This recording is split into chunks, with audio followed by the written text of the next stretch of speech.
40 কোটি মুসলমানের মধ্যে যদি 5 কোটি জঙ্গি হয়, আর যদি তারা মনে করেন যে 36টা প্রদেশে এট এ টাইম মনে করেন যেন এরকম হামলা করে, তাহলে তো আপনার দেশ 36টা 7 সিস্টার হয়ে যাবে। অখণ্ড ভারত তো থাকবে না। একজনের ডরেই আপনারা অস্থির। রেড অ্যালার্ট জারি করেন। যদি এই 1 কোটি 5 কোটি মুসলমান যদি জঙ্গি হয়ে যায় আপনাদের ভাষায়, যে মাদ্রাসাগুলি থেকে জঙ্গি হয়, এজন্য মাদ্রাসাগুলি ভেঙে দিতে হবে, ওয়াকা বোর্ড সংশোধন করতে হবে।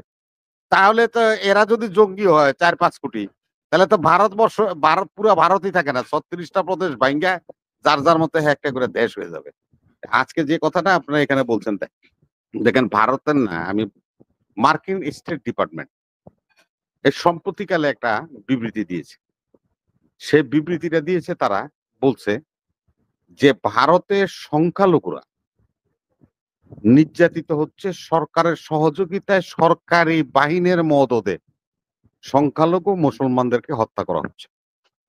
এই সম্প্রতিকালে এই ট্রাম্পের প্রশাসনের আজকের স্টেট ডিপার্টমেন্টের এই বিবৃতি, এখান থেকে তো প্রতীয়মান হয় যে ভারতে কি হচ্ছে। সেই জিনিসটা তো আমাদেরকে চিন্তা করতে হবে এবং বুঝতে হবে। দেখেন দাদা, এই যে আজমল আপনার বোম্বাইতে একটা হোটেলে হামলা করে দিয়েছিল, সারা ভারতে তাকে জঙ্গি বলেন আপনারা, জঙ্গি আজমলই বললাম। একজন জঙ্গি বোম্বাইয়ের একটা 7 স্টার হোটেলে হামলা করে দিয়েছিল, সারা ভারতে সরকার রেড অ্যালার্ট জারি করতে হয়েছে। একজন একজন আজমল একটা হোটেলে হামলা করে দিয়েছিল, যাকে আপনারা জঙ্গি আজমল বলেন। তার কারণে সারা ভারতে রেড অ্যালার্ট জারি করা হয়েছিল 24 ঘন্টার জন্য। ভারতে একজন না, ছিল অনেক সঙ্গী ছিল। যাই হোক, আজমল ওই আর কি, আজমলের সঙ্গীও আছে। তো আমি একজন আজমলের জন্য রেড অ্যালার্ট জারি করতে হয়, একজন জঙ্গির জন্য সারা ভারতে 36টা প্রদেশে। 40 কোটি মুসলমানের মধ্যে যদি 5 কোটি জঙ্গি হয়, আর যদি তারা মনে করেন যে 36টা প্রদেশে এট এ টাইম মনে করেন যেন এরকম হামলা করে, তাহলে তো আপনার দেশ 36টা 7 সিস্টার হয়ে যাবে। অখণ্ড ভারত তো থাকবে না। একজনের ডরেই আপনারা অস্থির। রেড অ্যালার্ট জারি করেন। যদি এই 1 কোটি 5 কোটি মুসলমান যদি জঙ্গি হয়ে যায় আপনাদের ভাষায়, যে মাদ্রাসাগুলি থেকে জঙ্গি হয়, এজন্য মাদ্রাসাগুলি ভেঙে দিতে হবে, ওয়াকা বোর্ড সংশোধন করতে হবে। তাহলে তো এরা যদি জঙ্গি হয় 4-5 কোটি, তাহলে তো পুরা ভারতই থাকে না। 36টা প্রদেশ ভাইঙ্গা যার যার মধ্যে একটা করে দেশ হয়ে যাবে। এই সমস্ত বিষয় থেকে আমাদেরকে বাইরে আসতে হবে। তা না হলে আমাদের জন্য খুবই দুর্ভাগ্য। দাদা আপনি শুনেন, রামকৃষ্ণ মিশনের 500 শিক্ষালয় আছে বাংলাদেশে। আমার বাংলাদেশে রামকৃষ্ণ মিশনের স্কুল কলেজ আছে 500টা। এগুলি কারা পরিচালনা করেন? রামকৃষ্ণ মিশনের ট্রাস্টি বোর্ড এবং তাদের স্বজাতি শিক্ষকরা এই সমস্ত শিক্ষা প্রতিষ্ঠানে শিক্ষা দিয়ে থাকে শিক্ষাগুরু হিসাবে। এখন যদি আপনাকে আমি বলি যে ওয়াকা বোর্ডে আপনার মুসলমান ছাড়া অন্য ধর্মের লোকও থাকতে পারবে, তাহলে রামকৃষ্ণ মিশনের দ্বারা পরিচালিত 500টা শিক্ষা প্রতিষ্ঠানে এই হেডমাস্টার বা প্রফেসর প্রিন্সিপাল যদি মুসলমান থাকে আর শিক্ষক যদি মুসলমান থাকে, তখন আপনার কাছে অনুভূতিটা কি হবে? আজকে যদি আমরা মনে করি ঢাকেশ্বরী মন্দিরের পরিচালনার যে বোর্ড আছে সেখানে 2 জন করে মুসলমান যদি থাকে, আমাদের রামকৃষ্ণ মিশনের, বলেন কি বলতে চান বলেন।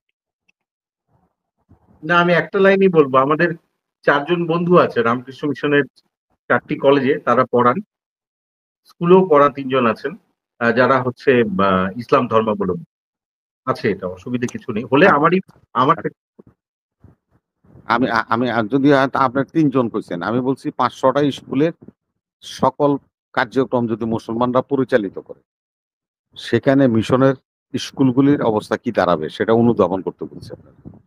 শুনেন দাদা, আপনি তো বলছেন কলকাতা মানে সর্বভারতীয় একটা শিক্ষা প্রতিষ্ঠান ছিল, সেটা হলো মুসলমানদের জন্য, সেটা হলো কলকাতা আলিয়া মাদ্রাসা, জানেন তো? এর প্রথম যে প্রিন্সিপাল ছিল সে ছিল হ্যাঁ, জিও হান্ট সে একজন খ্রিস্টান, প্রথম প্রিন্সিপাল জিও হান্ট সে হলো খ্রিস্টান।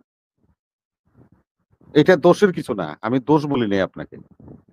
আমি বলতেছিলাম যে যদি আপনারা মনে করেন যে এই মাদ্রাসাগুলি মসজিদগুলিতে আপনাদের প্রতিনিধিরা পরিচালনা করবে, তাহলে আমাদের দেশে যে মন্দির আছে, মঠ আছে বা দেবত্ব সম্পত্তিতে গড়ে ওঠা বিভিন্ন প্রতিষ্ঠান আছে, তাহলে আমরাও তো সেগুলিতে তদারকি করতে পারি, এমনটা তো হয়ে যেতে পারে।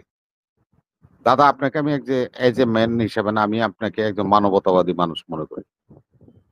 যে কর্মকাণ্ড আপনারা ওইখানে করছেন তার কিছু না কিছু রেশ এই পার বাংলাতেও এসে যাবে। আমরা মানুষ তো নাকি? এই যে মোদি এবং তার সরকার, তার বিরুদ্ধে প্রতিবাদ কিন্তু হিন্দুরাও করতেছে ভারতের। আমি বলছি যে যেই কার্যকলাপটা শুরু করেছে আমার দেশে এই ৮ মাসে, আপনাদের ময়ূক, আপনাদের হিন্দুস্তান টাইম, আপনাদের টেলিভিশন যেভাবে ড্যান্স করিয়া করিয়া হিন্দু মেরে লাইতেছে, হিন্দু মেরে লাইতেছে কইছেন। এখন যদি হিন্দু মারা আরম্ভ হয়, এখন কি করবেন কোন? এখন বলেন আপনি। একদিন তো সংখ্যালঘুদেরকে হত্যা করতেছে ইনুস এবং তার সরকার এবং তার জঙ্গি বন্ধুরা। এই কইয়া কইয়ে তো প্রচার চালালেন ৮ মাস। স্টেট ডিপার্টমেন্ট কি বলছে গত পরশুদিন আপনি তো জানেন।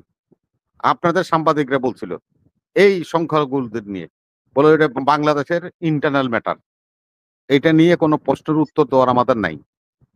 অতএব তোমরা এই বিষয়ে আর আমাকে প্রশ্ন করবে না। হোয়াইট হাউস থেকে সরাসরি আপনাদের সাংবাদিকদেরকে বের করে দিছে।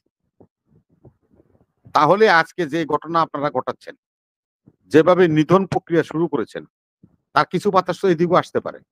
ওই যে কথাটা মনির সাহেব দেখাইলো যে জয় শ্রীরাম না বললে কেউ পাকিস্তান চাও, কেউ বাংলাদেশ চাও। এই যে বাংলাদেশে যারা আছে তাদের মধ্যে তো কানে এগুলি বাজবে বা এগুলি দেখে। দেখে যদি একটা সাম্প্রতিক দাঙ্গা শুরু হয়ে যায় বা সাম্প্রতিক কলহ শুরু হয়ে যায়, এই দায় দায়িত্বটা এই উপমহাদেশে কে নিবে?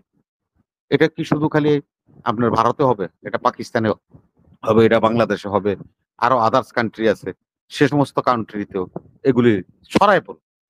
এই যে বিষ বৃক্ষটা যে রচনা, আপনার এই এই সুর ছাড়া মুদিয়ে করতেছে, এগুলি কি তার উচিত হইতেছে? তার তো বিবেচনা করতে। আপনি বলছেন ফিরহাদ হাকিমের কথা, তারাকেশ্বর মন্দির।